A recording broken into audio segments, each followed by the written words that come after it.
gadi buusa ol nama baasa. Nama langatame harka qabee ol kaasa. Warra gara isaa wallaalee dhimmaani akkanaan hin geggeessu harka duwwaani.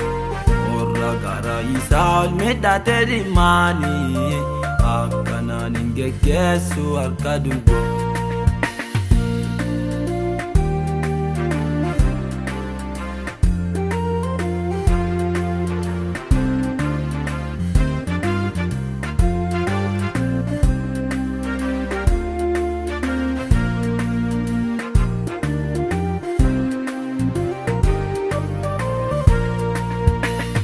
Daitin gontu masanu isiti masena jedati yodudi miti kava iti waka nama dagarte rako bati anali osati waka egate te hada ilmati kava iti waka nama dagarte rako bati anali osati waka egate te hada ilmati.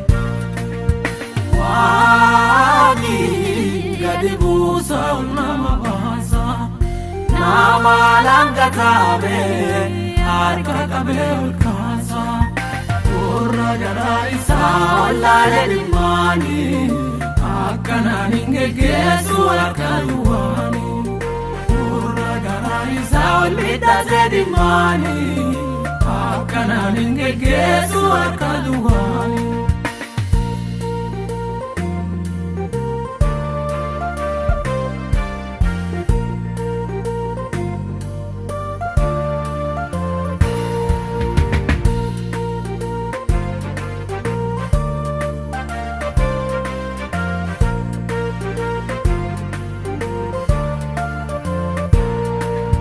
Waaqi beekaa jedha ol qabaa deemtihan diinolee isii ceertee duddisi ilma ba'annaan karri ilmaan namaa waaqa bira jiitti tanaaf yoo duudii onnu laalti ilti karri ilmaan namaa waaqa bira jiitti tanaaf yoo duudii onnu laalti ilti.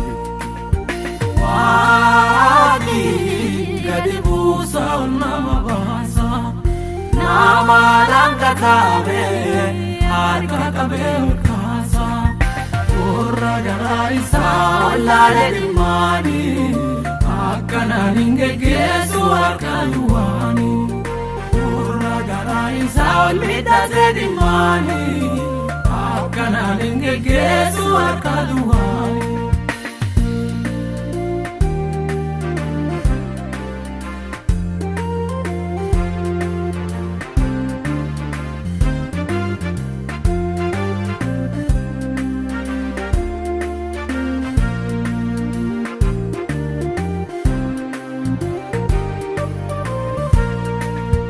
Akkata sawaki lafa namaa ka'a laalteen sodaatini nami qattu ba'a.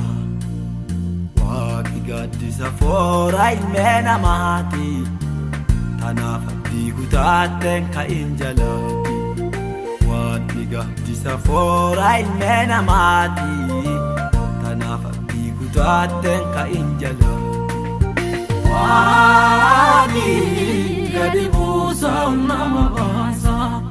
Nama langatame harka qabee ol kaasa.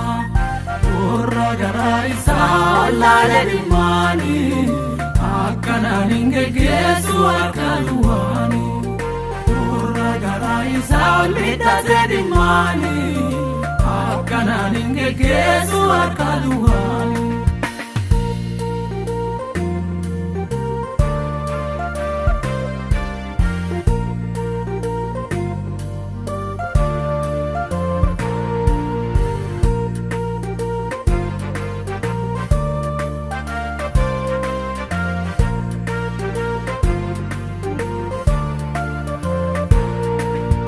Waadana magale nami deebi'ee diiga inni lafaan dhungatu kan bitate diiga onni kenna waaqayyotti dhaga'anti haga isaanuuf hin geettu anti onni kenna waaqayyotti dhaga'anti haga isaanuuf hin geettu anti Waaqi gadi buusa nama baasa nama langatame harka qabee ol kaasa warra gara isaa laalu dhimmaani akkanaan hin geggeessu harka duwwaani warra gara isaa laalu dhimmaani